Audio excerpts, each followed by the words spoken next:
नमस्कार दोस्तों कई बार हम किसी शहर में कोई रूम या कोई अपार्टमेंट रेंट पे ले लेते हैं और कई बार रेंट इतना सस्ता होता है, इतना कम होता है कि हमारा खुशी का ठिकाना नहीं रहता। हम ये भी नहीं सोच पाते कि आखिरकार इस अपार्टमेंट या इस रूम का बाकी जो रूम और अपार्टमेंट है उनसे इसका किराया इतना कम क्यों है।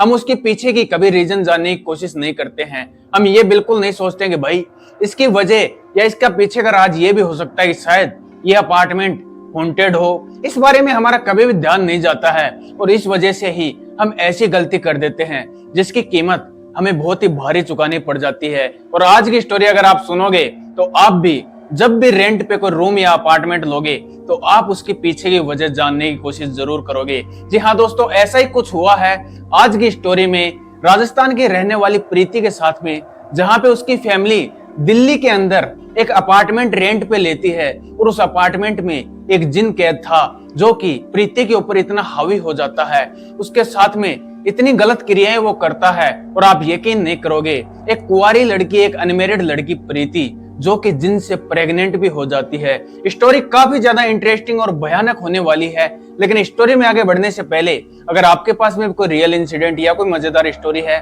तो वो आप हमारे साथ में शेयर कर सकते हैं। हमारे दी गई ईमेल आईडी pankaj32549@gmail.com पर मैं उसे नरेट करूंगा अपनी आवाज में और आप सभी लोगों के सामने लेके आऊंगा। और अब आप मेरे साथ में मेरे इंस्टाग्राम हैंडल पे भी स्टोरी शेयर कर सकते हैं जो कि है मिस्टर पंकज यादव 9।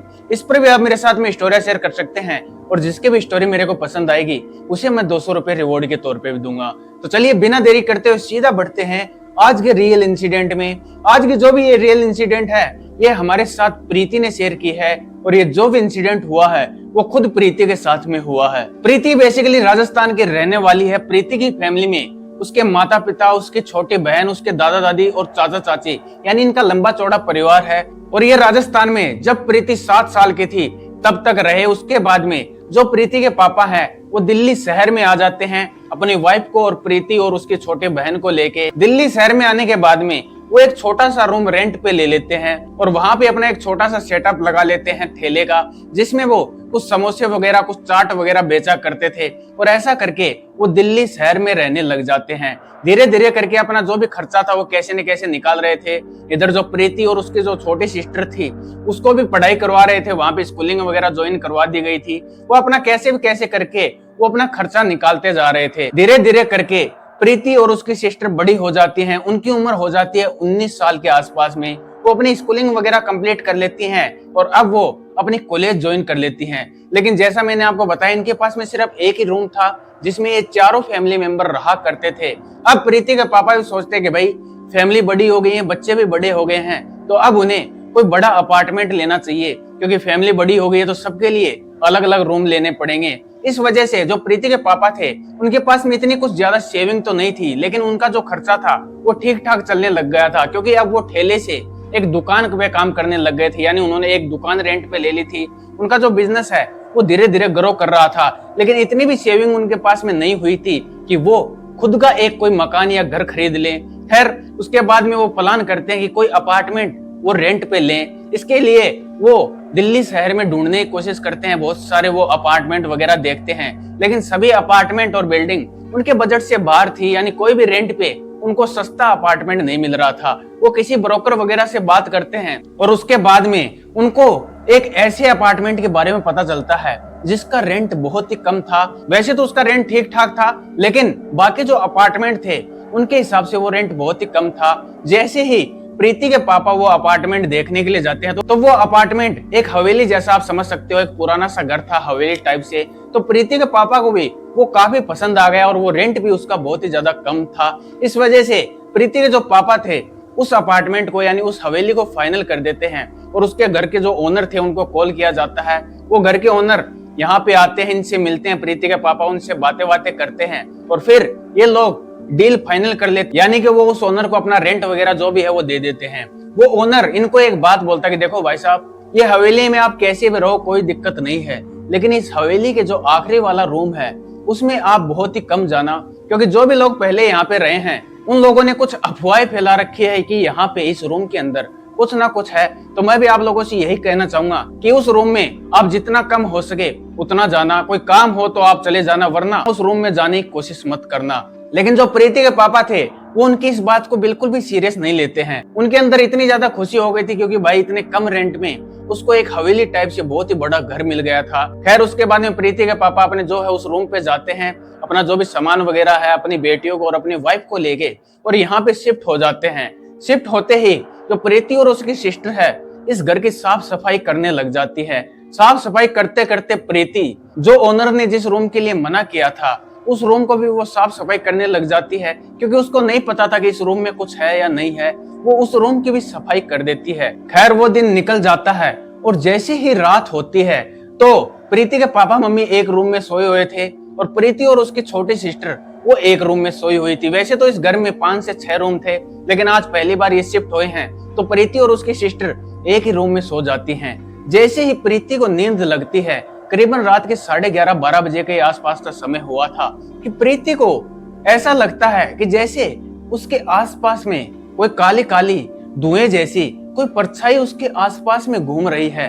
और उस परछाई की उसको ऐसा लग रहा है कि जैसे उसकी 2 आंखें चमक रही हैं और उसको बहुत ही ज्यादा वहां पे बदबू स्मेल भी आ रही थी कि जैसे कोई मांस सड़ रहा है, ऐसी उसको बदबू आ रही थी। और जैसी प्रीति की आंख खुलती है तो वो क्या देखती है कि उसके आसपास में कुछ भी नहीं है और जो बदबू उसको आ रही थी, जो स्मेल उसको आ रही थी, वो भी अचानक से गायब हो जाती है। उसको कुछ भी ऐसा महसूस नहीं होता है। फिर प्रीति सोचती है कि शायद मेरा कोई वहम हो गया होगा या फिर मेरे को कोई ऐसा सपना आ गया होगा, लेकिन यही प्रीति की सबसे बड़ी गलती थी। खैर वो रात कैसे न कैसे करके निकल जाती है, लेकिन ये जो चीज प्रीति के साथ में रात को हुई थी, अब ये चीज उसके साथ में कंटिन्यू होने लग जाती है। 2-3 दिनों तक उसके साथ में ये चीजें चलती रही। इतने दिन तो वो इसको वहम मानती रही, किसी को भी इसके बारे में वो नहीं बताती है। लेकिन जैसे ही 5 से 6 दिनों तक ये सारी चीजें उसके साथ में कंटिन्यू चलने लग जाती है। जब भी वो सोते ही उसको कोई काली परछाई नजर आती जिसकी 2 आंखें चमक रही है और उसको बहुत सारी ऐसी स्मेल आती। तो उसके बाद में वो अपने मम्मी पापा से ये सारी चीजें डिस्कस करती है, उनको ये सारी चीजें बताती है भाई उसको रात को ऐसा ऐसा फील होता है। तो उसके मम्मी पापा उसको बोलते हैं कि बेटा ये तेरा वहम है, हो सकता है हम नए अपार्टमेंट में शिफ्ट हुए हैं इस वजह से तेरे को ये शायद प्रॉब्लम आ रही है, ऐसी कोई भी चीज नहीं है, तो बिल्कुल नो टेंशन रहे, ऐसी चीजों पे ध्यान मत दे।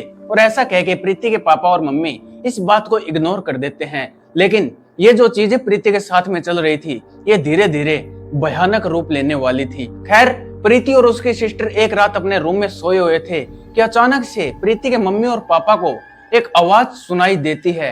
प्रीति जोर से चीखती है और प्रीति की जोर से चीखने के बाद में प्रीति की जो छोटी सिस्टर है वो भी जोर से चिल्लाती है।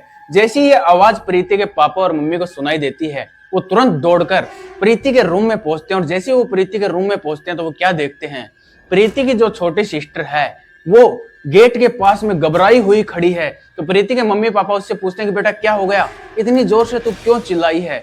तो प्रीति की छोटी सिस्टर सिर्फ बेड की तरफ इशारा करती है और जब उसके माता पिता बेड की तरफ देखते हैं तो वो क्या देखते हैं, प्रीति अपने बेड के ऊपर बैठी हुई है और वो अपना चेहरा ऊपर की तरफ किया हुआ है और उसकी आंखें ऊपर की तरफ चढ़ी हुई हैं और वो पता नहीं क्या बड़बड़ा रही है, उर्दू भाषा में वो कुछ तो मंत्र बोल रही है। ये चीज जब उसके माता पिता ने देखी तो वो भी इसको देख के हैरान हो जाते हैं, क्योंकि प्रीति को और इसकी पूरी फैमिली को उर्दू भाषा आती ही नहीं थी, तो प्रीति ये सारी चीजें कैसे बोल पा रही थी। खैर उसके बाद में ये लोग प्रीति के पास में जाते हैं, उसको होश में लाने की कोशिश करते हैं और फिर प्रीति अपने मुंह से कुछ बोलती है कि वो आ गया है, वो अब आजाद हो गया है। ये जब प्रीति ने ये चीज बोली तो उसके माता पिता भी थोड़ा सा घबरा जाते हैं और फिर बोलते हैं प्रीति ये तू क्या बोल रही है, कौन आ गया है। तो प्रीति अपनी गर्दन धीरे धीरे नीचे करती है और वो उस रूम की तरफ देखती है जिस रूम के लिए ओनर ने मना किया था उसको खोलने के लिए। उस रूम की तरफ देखती है और बस उस रूम की तरफ देख के वो अजीब सी मुस्कुराहट करती है। इसके घर वालों को कुछ भी समझ में नहीं आ रहा था। तो प्रीति के जो पापा हैं वो उस रूम को बंद करके आते हैं, उसको लॉक करके आते हैं और फिर प्रीति का जो रूम है उसको भी अंदर से लॉक कर देते हैं। और उसके बाद में प्रीति अचानक से बेहोश हो जाती है और उसके बाद में उसकी फैमिली उसके पास में बैठती है, पूरी रात उसके पास में बैठती है। और जैसे ही दूसरे दिन प्रीति की आंखें खुलती हैं तो प्रीति को वो लोग पूछते हैं कि बेटा तेरे को रात को क्या हो गया था। तो प्रीति उनको बोलती है कि मेरे को क्या हो गया, मेरे को तो कुछ भी नहीं हुआ। लिटरली प्रीति को रात की जो भी चीजें हुई थी वो कुछ भी याद नहीं थी। उसके बाद में प्रीति के मम्मी पापा अभी भी यही चीज सोच रहे थे कि शायद बच्ची को कोई बुरा सपना आ गया, जिसकी वजह से शायद ये नींद में जो भी हरकतें कर रही थी वो सारी नींद में कर रही थी। वो अभी भी इस चीज को सीरियसली नहीं ले रहे थे, कोई भी इसको नेगेटिव वे में वो नहीं ले रहे थे, वो सिर्फ अभी भी इसको इग्नोर करने की कोशिश कर रहे थे। लेकिन ये जो चीज प्रीति के साथ में चल रही थी ये कोई भी नॉर्मल नहीं थी, बल्कि आगे जाके ये बहुत ही भयानक रूप लेने वाली थी। खैर ऐसे करके वो दिन निकल जाता है, लेकिन जैसे ही रात होती है, आज रात को कोई भी चिल्लाने की आवाज प्रीति के माता पिता को नहीं आती है। लेकिन जैसे ही दूसरा दिन होता है तो प्रीति की जो छोटी सिस्टर है वो अपने माता पिता के पास में जाती है और अपने माता पिता को जाके बोलती है कि पापा मम्मी आपको मैं एक बात बताना चाहती हूँ। तो वो लोग बोलते हैं कि बेटा बोलो क्या बात है। तो उसकी छोटी सिस्टर बोलती है कि रात को प्रीति दीदी अपने रूम से उठकर और उस रूम की तरफ गई थी जिस रूम में जाने के लिए इनको मना किया गया था। उस रूम के अंदर वो चली जाती है और वहां पे जाने के बाद में वो पता नहीं किससे बातें कर रही थी। मैं इसको देखते जा रही थी, लेकिन मेरी इतनी हिम्मत नहीं थी कि मैं दीदी के पास में चली जाऊं। और वहां पे जाने के बाद में दीदी के पास में पता नहीं कहां से एक मांस का टुकड़ा आ जाता है जिसको वो कच्चा खा रही थी और पता नहीं खाते खाते वो किससे बातें कर रही थी। जब ये चीज प्रीति के मम्मी पापा ने सुनी तो वो उल्टा प्रीति की छोटी सिस्टर को डांट देते हैं कि कैसी बकवास कर रही है, प्रीति को तो नींद में सपने आ रहे थे, तेरे को भी ऐसे सपने आने लग गए हैं क्या? बेटा ऐसे कैसे हो सकता है कि प्रीति उस रूम में रात को चली जाएगी और फिर कच्चा मांस वो कैसे खा सकती है, जबकि हमारे घर में तो नॉनवेज कोई खाता ही नहीं है। वो उसकी बात का भी विश्वास नहीं करते हैं। लेकिन ये जो चीज प्रीति की सिस्टर बता रही थी वो ये सारी चीजें सच में बोल रही थी, लेकिन जो इसके माता पिता विश्वास नहीं कर रहे थे, ये वो लोग बहुत ही बड़ी गलती कर रहे थे। खैर ऐसे करते करते 2-3 दिन और निकल जाते हैं। प्रीति बिल्कुल नॉर्मल तरीके से अपने रूम में सोई होती है। 2-3 दिनों तक उसके साथ में कोई भी प्रॉब्लम नहीं होती है। लेकिन जैसा हमें प्रीति ने बताया, अब उसके साथ में कुछ ऐसी चीजें होने लग जाती हैं जो उसने और उसके परिवार वालों ने कभी सोचे भी नहीं थी। अब प्रीति ने हमें बताया कि जब भी वो रात को सोती, जैसे उसकी आंख लगती, जो उसे काला साया अब दिखाई दे रहा था, वो काला साया अब उसके शरीर पे आने लग गया था, उसको बैडली टच करने लग गया था और उसके ऊपर वो आके प्रीति को वजन महसूस होने लग गया था कि जैसे कोई उसकी छाती पे आके बैठ गया है। और उसके बाद में जो प्रीति के साथ में हुआ उसको सुन के शायद आप लोगों की भी रूह कांप जाएगी। प्रीति ने हमें बताया कि अब उसको ऐसा महसूस होने लग गया था कि जैसे वो काला साया उसके साथ में इंटीमेट होता है, उसके साथ शारीरिक संबंध बनाता है। और जब वो उसके साथ में ये हरकतें करता था तो प्रीति अपने बिल्कुल भी सेंस में नहीं आ पाती थी। ये सारी चीजें उसकी नींद में चलती रहती थी और जब उसकी नींद खुलती तो उसको क्लियरली ये चीजें महसूस हो रही थी कि सच में उसके साथ में कुछ तो गलत हुआ है, उसके साथ में कोई ना कोई इंटीमेट हुआ है। लेकिन ये चीज जब वो अपने माता पिता को बताने वाली होती तो अचानक से पता नहीं कोई फोर्स, कोई शक्ति उसको रोक देती और वो ये सारी चीजें अपने माता पिता को बता ही नहीं पा रही थी। खैर धीरे धीरे करके ये हर रात उसके साथ में होने लग गया था। कोई काला साया जब भी वो सोती तो उसके सपने में आता और उसके साथ में इंटीमेट होता। धीरे धीरे करके प्रीति बहुत ही ज्यादा खाना भी खाने लग गई थी और जितना वो खाना खा रही थी उतना ही उसका शरीर कमजोर होते जा रहा था। उल्टा हो रहा था, अगर भाई वो ज्यादा खाना खा रही है तो उसका शरीर मोटा होना चाहिए, बल्कि उसके साथ में उल्टा हो रहा था, उसका शरीर कमजोर होते जा रहा था। और ऐसे करते करते 15 से 20 दिन का समय निकल जाता है और अब प्रीति के शरीर में कुछ ऐसा चेंजमेंट उसके परिवार वालों को दिखाई देना शुरू करता है।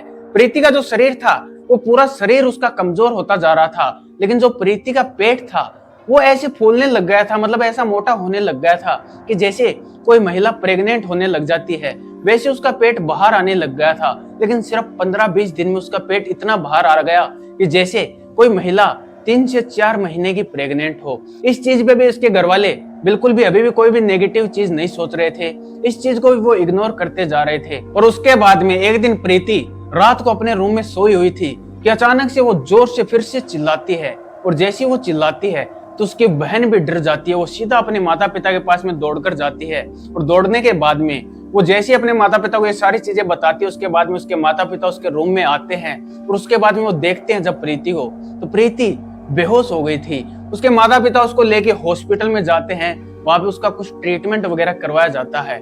लेकिन जो हॉस्पिटल के जो डॉक्टर थे वो उनको एक ऐसी चीज बताते हैं जिसे सुन के इसके घर वाले हैरान हो जाते हैं। डॉक्टर इनको बताते हैं कि प्रीति प्रेग्नेंट है।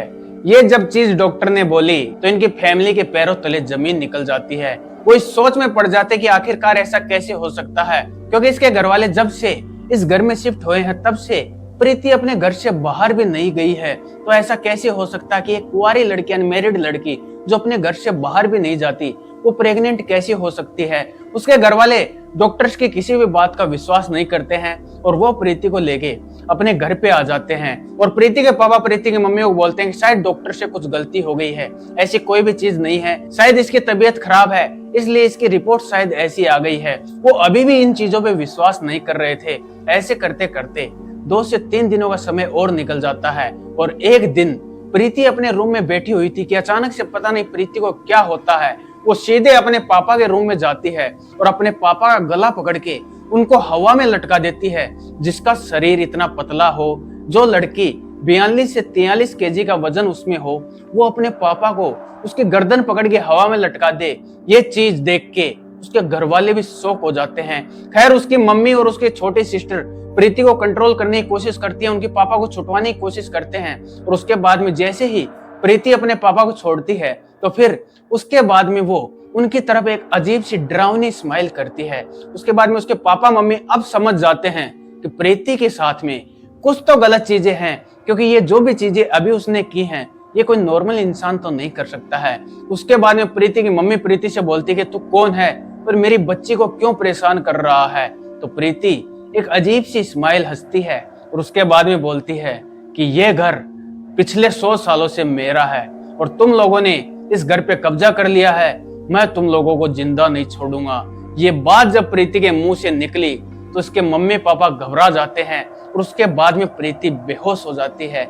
बेहोश होने के बाद में इसके मम्मी पापा सारी चीजें समझ जाते हैं और प्रीति के पापा अपने घर से निकलते हैं किसी बाबा वगैरह को ढूंढने के लिए, क्योंकि वो अब समझ चुके थे प्रीति के अंदर कोई तो नेगेटिव एनर्जी आ गई है, कोई तो इसके ऊपर कोई ऊपरी हवा लग चुकी है। और जो इस घर के ओनर ने कहा था इस घर के अंदर कुछ तो गलत है। और उसके बाद में प्रीति के पापा जैसे ही किसी बाबा को ढूंढने के लिए जाते हैं तो उनको मंदिर में एक पंडित जी मिलते हैं जो काफी ज्यादा ज्ञानी थे, जिनके पास में बहुत सी ऐसी विद्याएं थी।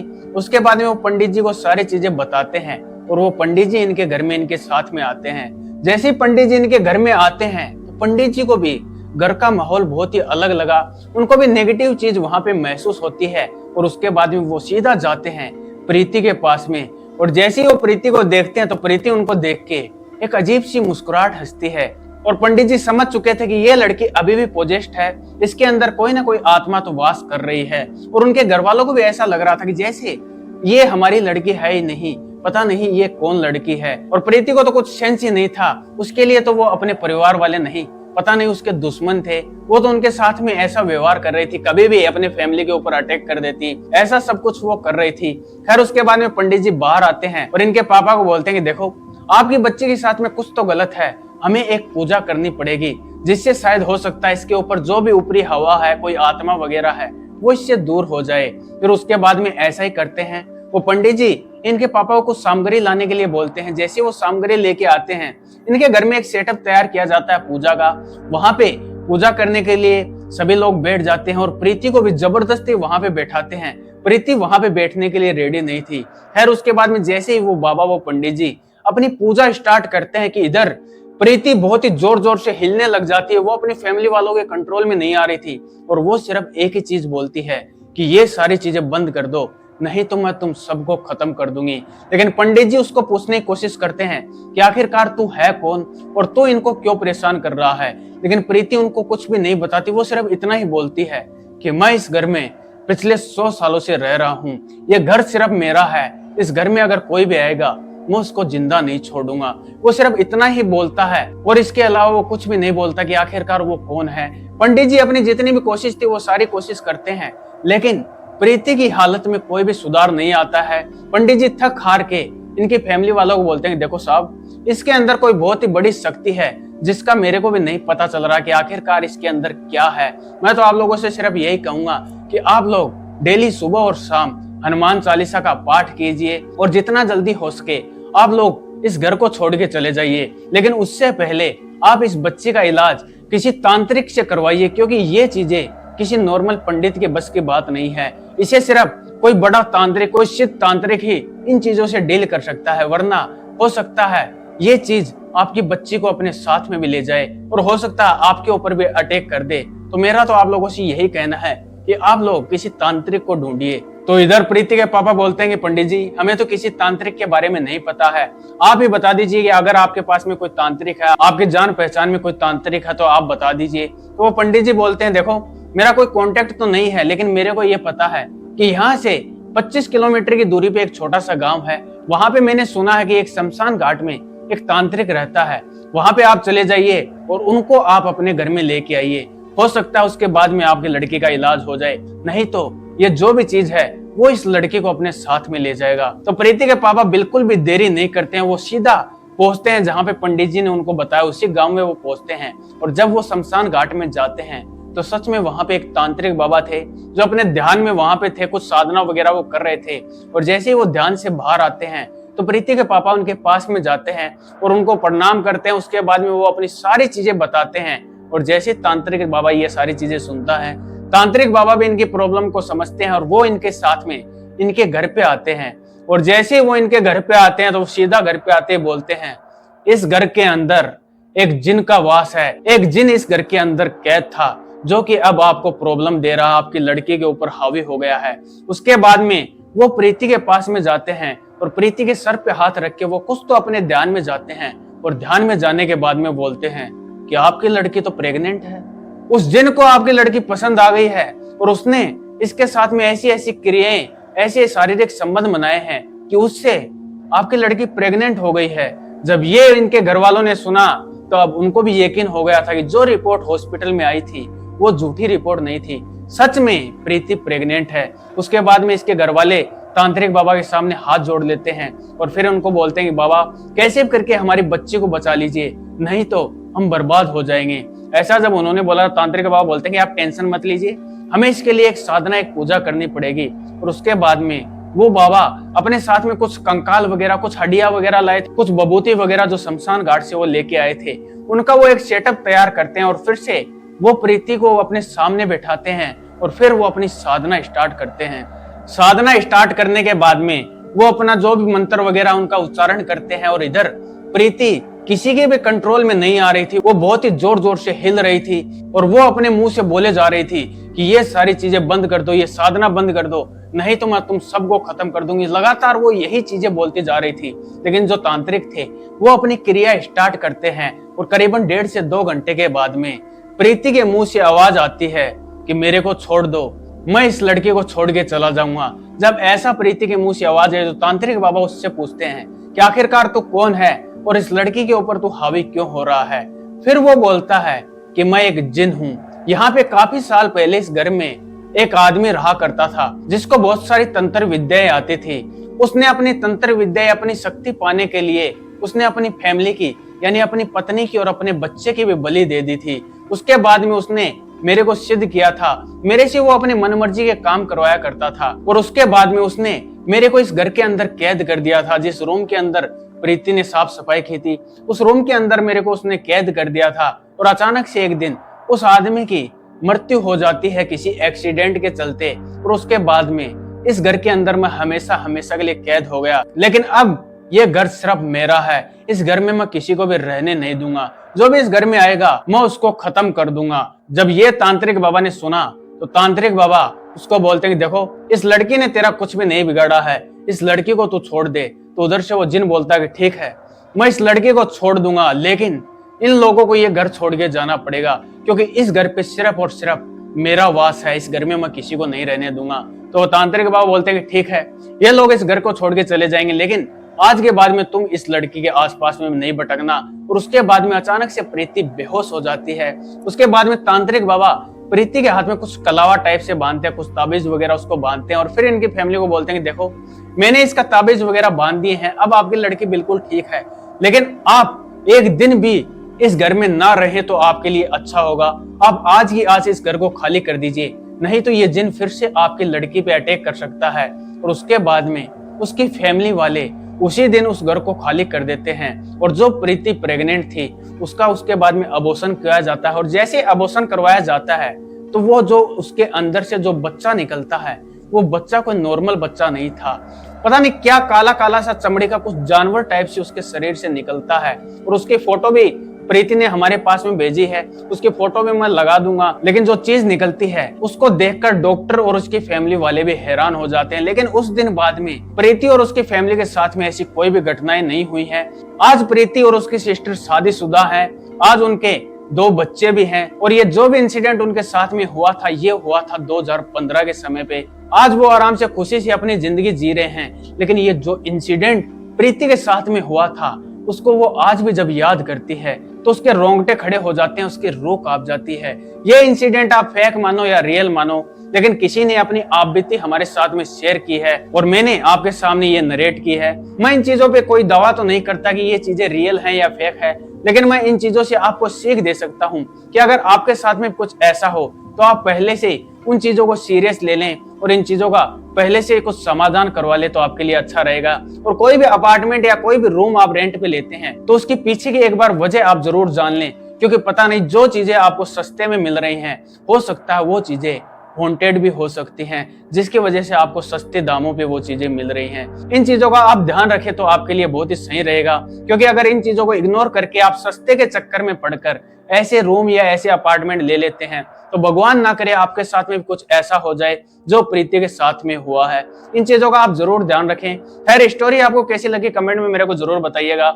स्टोरी अगर आपको पसंद आई है तो वीडियो को एक लाइक जरूर कर दीजिएगा, और अगर ऐसी स्टोरी आपको सुनना पसंद है तो चैनल को सब्सक्राइब जरूर कर दीजिएगा, क्योंकि सब्सक्राइब करने से आपको फायदा ये होगा जब भी मैं कोई नई वीडियो नई स्टोरी अपलोड करूंगा उसका नोटिफिकेशन आपको तुरंत मिल जाएगा। और अगर आपके पास में कोई रियल इंसिडेंट या कोई मजेदार स्टोरी है तो वो आप हमारे साथ में शेयर कर सकते हैं। हमारी दी गई मेल आईडी pankaj32549@gmail.com पर मैं उसे नरेट करूंगा अपनी आवाज में और आप सभी लोगों के सामने लेके आऊंगा। और अब आप मेरे साथ में मेरे इंस्टाग्राम हैंडल पे भी स्टोरी शेयर कर सकते हैं, जो कि है मिस्टर पंकज यादव 9। इस पर भी आप मेरे साथ में स्टोरी शेयर कर सकते हैं, और जिसकी भी स्टोरी मेरे को पसंद आएगी उसे मैं 200 रुपए रिवॉर्ड के तौर पे भी दूंगा। तो चलिए मिलते हैं अगली स्टोरी में। धन्यवाद।